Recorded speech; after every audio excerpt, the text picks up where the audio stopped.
Prepare-se para embarcar em uma viagem fascinante pela história da Segunda Guerra Mundial. Enquanto os dramáticos eventos se desenrolavam na Europa, países como Espanha, Suíça e Portugal enfrentavam uma decisão crucial: escolher um lado ou permanecer neutros. Descubra como Portugal, em meio a esse cenário tumultuado, navegou por águas diplomáticas incertas, adotando oficialmente uma postura de neutralidade. Até hoje é questionado se essa neutralidade foi genuína, dadas suas alianças prévias com o Reino Unido. Curiosamente, durante a guerra, Portugal também demonstrou simpatia pela Alemanha, o que evidencia que não estavam inclinados para nenhum dos lados. Embarque conosco nessa jornada e descubra como Portugal passou ileso pela Segunda Guerra Mundial. Nos anos 1930, a Alemanha adotou uma estratégia de expansão territorial gradual, começando com o Sarre, seguido pela Áustria e depois pela Tchecoslováquia. Eventualmente, em 1º de setembro de 1939, a Alemanha invadiu a Polônia, levando o Reino Unido e a França a declararem guerra apenas 2 dias depois, quase 30 anos após ter lutado ao lado dos aliados na Primeira Guerra Mundial. O governo português, liderado desde 1932 por Antônio de Oliveira Salazar, optou dessa vez por manter uma posição neutra no iminente conflito global. Salazar tinha diversos desafios pela frente para manter essa neutralidade. Para começar, Portugal era um aliado dos ingleses há vários séculos e não desejava de nenhuma forma perder essa aliança com uma das principais potências do mundo. Além disso, a única fronteira do país é com sua vizinha Espanha, que na época tinha um governo simpatizante dos alemães e italianos, o que gerava um clima extremamente tenso na Península Ibérica. Salazar já havia apoiado a causa nacionalista na Espanha por medo de uma expansão do comunismo até Portugal, porém estava desconfortável com a perspectiva de um governo espanhol com fortes laços com as potências do eixo. Para complicar ainda mais, Salazar tinha uma relação dúbia com os líderes do eixo. Como líder do Estado Novo, reprovava tanto o fascismo italiano quanto o nazismo alemão, baseando-se em princípios morais e religiosos. Ele via Mussolini como um oportunista e via Hitler ainda com mais ressalvas, por ser um líder cujo paganismo e ambições imperialistas representavam uma ameaça para a ordem e a segurança. Ele percebia uma vitória alemã como prejudicial para Portugal e outras nações agrícolas periféricas, porém via o Reich alemão como uma esperança contra o avanço comunista da União Soviética. A política de neutralidade de Salazar também considerava a posição geográfica de Portugal e a necessidade de proteger seus territórios ultramarinos, que seriam vulneráveis em caso de conflito. Assim, a neutralidade de Portugal na Segunda Guerra Mundial foi uma escolha estratégica para preservar a soberania do país e evitar conflitos que pudessem comprometer sua segurança e interesses coloniais. Além disso, qualquer alinhamento com o eixo também levaria Portugal a entrar em conflito com a Inglaterra. Historicamente, Portugal tem a aliança mais antiga do mundo com uma das potências do lado dos aliados. Desde o ano de 1386, Portugal e Inglaterra possuem um pacto de amizade e um tratado de paz, quando os reis João I de Portugal e Ricardo II da Inglaterra assinaram o Tratado de Windsor. E ao início da Segunda Guerra Mundial, Salazar fez questão de acordar junto aos ingleses que, mesmo que o Tratado de Windsor impedisse Portugal de aderir ao eixo, não exigia que eles deveriam também entrar na guerra ao lado dos aliados. Salazar precisaria agora conseguir manter uma relação pacífica com a Espanha para garantir que ela não se juntasse a Hitler e Mussolini e atacasse o país. Este esforço começou antes da guerra, quando em 20 de setembro de 1938, o embaixador de Portugal em Espanha, Pedro Teotônio Pereira, sugeriu a Salazar a celebração de um pacto de não agressão com a Espanha, preocupado com as simpatias espanholas pela Alemanha e Itália. Após negociações, o Tratado Luso-Espanhol de Amizade e Não Agressão foi assinado em 17 de março de 1939.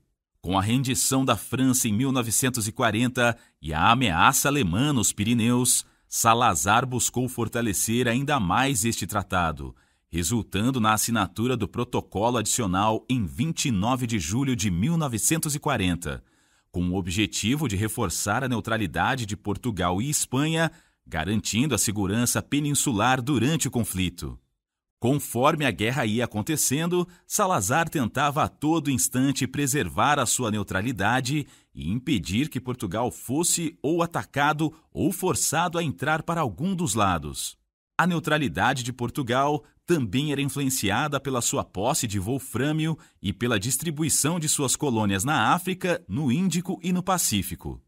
A Alemanha tinha interesse na Península Ibérica, enquanto Inglaterra e Estados Unidos olhavam para os Açores e Madeira. No Pacífico, Timor estava no radar do Japão e da Austrália. O wolfrâmio, um minério vital para armamentos, interessava a ambos os lados do conflito.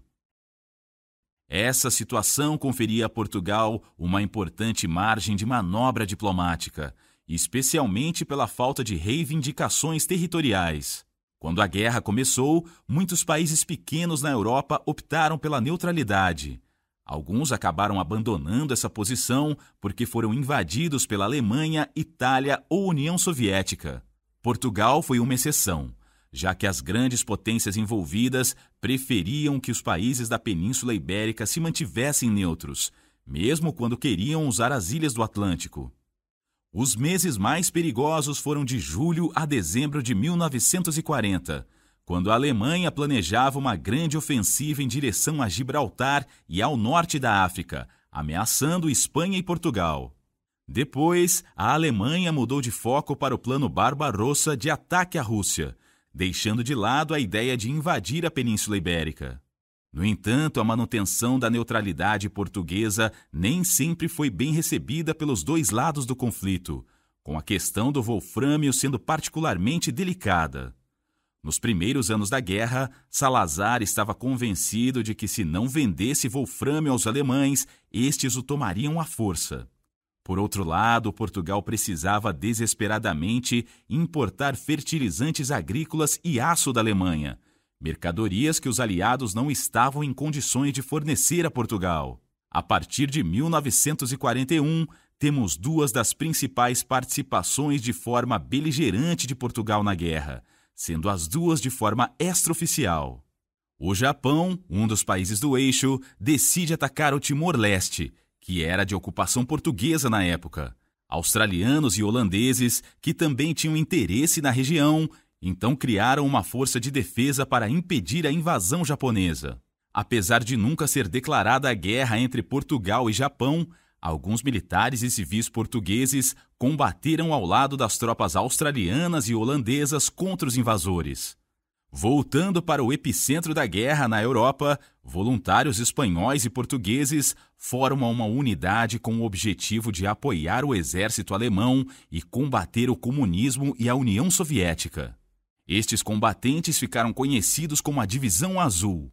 No total, cerca de 45 mil soldados entre espanhóis e portugueses serviram na Divisão Azul, principalmente no fronte leste contra o exército russo. É importante lembrar que a participação dos portugueses na Divisão Azul foi bem pequena e não foi oficialmente sancionada pelo governo de Salazar. Nesse meio tempo, no final de 1941, ocorreu o ataque a Pearl Harbor e a entrada dos Estados Unidos na guerra. Um país que seria fundamental na pressão para que Portugal tomasse partido em favor de um dos lados. Enquanto isso, Portugal ainda mantinha-se neutro e continuava seus laços diplomáticos e econômicos com ambos os lados do conflito. Os Açores. Historicamente vitais para o domínio do Atlântico, os Açores ganharam ainda mais importância com o advento da aviação. Diante da possibilidade de uma invasão alemã, o governo de Salazar planejou uma retirada estratégica para os Açores e aumentou significativamente a defesa das ilhas entre 1940 e 1941. Em 1943, a ameaça dos U-boats alemães levou os aliados a decidirem pela invasão dos Açores, Porém, após uma intervenção diplomática britânica em Portugal, foi abortada a operação e Salazar concedeu o estabelecimento de bases britânicas nos Açores. Os Estados Unidos ficaram insatisfeitos com o Acordo Luso-Britânico de 1943, pois não permitiu o acesso às bases nos Açores para operações no Atlântico.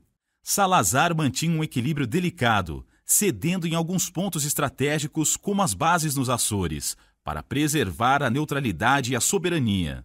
Em dado momento, Londres intensificou as pressões para que Portugal parasse de vender wolfrâmio à Alemanha, uma mercadoria que Portugal também vendia à Grã-Bretanha e aos Estados Unidos. Quando a pressão sobre Portugal se tornou insustentável, Salazar aceitou o pedido dos britânicos em nome da aliança. No entanto, para manter a neutralidade, Salazar optou por suspender as vendas para ambos os lados do conflito, abrindo mão assim de uma importante fonte de receita para os cofres do Estado. Após longas negociações, Portugal e Estados Unidos assinaram um acordo em novembro de 1944, permitindo aos americanos o uso da base aérea de Santa Maria nos Açores.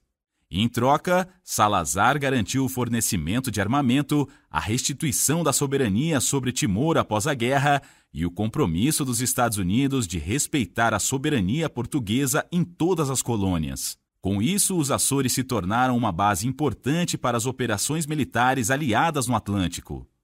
Poucos meses depois, em 8 de maio de 1945, a Alemanha assinou sua rendição, seguida pelo Japão em 2 de setembro, consolidando a vitória dos aliados na guerra. E assim Portugal emergiu da Segunda Guerra Mundial praticamente sem danos significativos. A neutralidade de Salazar, embora tenha sido criticada por alguns, foi amplamente vista como uma estratégia que protegeu Portugal de grande parte do conflito e permitiu ao país manter sua soberania e estabilidade.